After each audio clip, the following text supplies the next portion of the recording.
Madame Lily. Celui d'entre vous deux qui réussira à m'apporter Cardo d'Alizé obtiendra entièrement mon soutien. Considérez mon ordre gravé dans la pierre.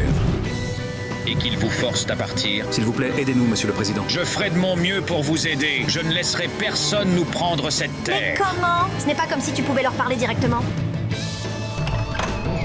Comment vas-tu, Aurora? Ça va? Je vais bien. As-tu un problème avec moi? Chaque décision que je prends dépend toujours de l'endroit où j'en tirerai le plus de bénéfices. Je suis désolé, mon ami. Mais ma condition reste la même qu'avant. Donne-moi la tête de Cardo d'Alizé. En échange du soutien de tout le territoire du Nord. Je dois l'admettre. Ça me fait un peu mal. Ça blesse un peu. Mais je te comprends. Crois-moi, je sais d'où tu viens. T'as pas changé d'un poil, Don Ignacio. T'es toujours le même homme quand il s'agit de traiter avec les gens. T'es ferme mais strict. Et ça doit être la raison pour laquelle les gens du Nord finissent par écouter pratiquement tout ce que tu leur dis de faire à n'importe quelle heure. Donc, en gros, si on doit obtenir la tête de d'Alizé et de te l'apporter, alors c'est ce qu'on va faire.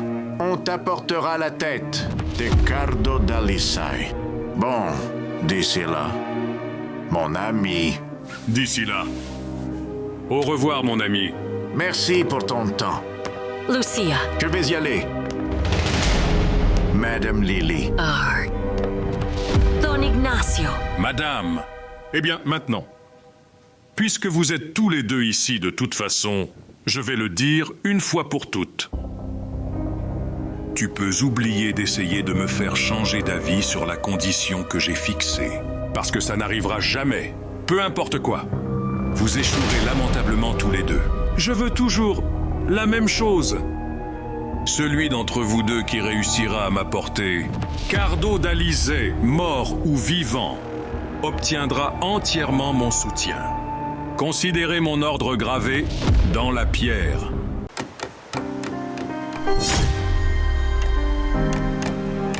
Tiens, mamie.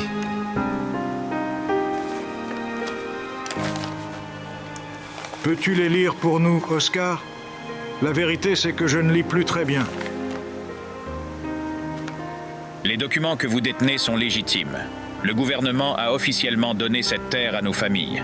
Alors pourquoi ces gens prétendent qu'ils ont acheté la terre? Quel culot de la part de ces menteurs! Si les taxes foncières n'ont pas été payées depuis un certain temps et que les documents légaux prouvant votre propriété sont trop vieux, il serait facile pour des voleurs de terre de profiter de la situation.